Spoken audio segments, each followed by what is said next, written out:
Infinity Archie, a sign of dignity, taking action to develop the students.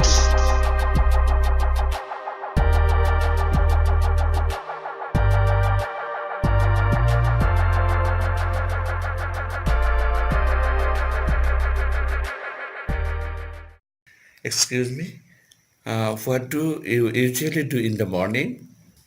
Thanks for asking. Actually, I get up early in the morning, then go to washroom and get fresh. Then I say my prayer. After that, I go outside for morning walk. Coming back home, usually have some food what I get easily.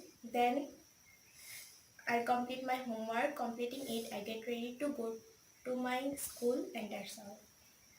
Thank you so much.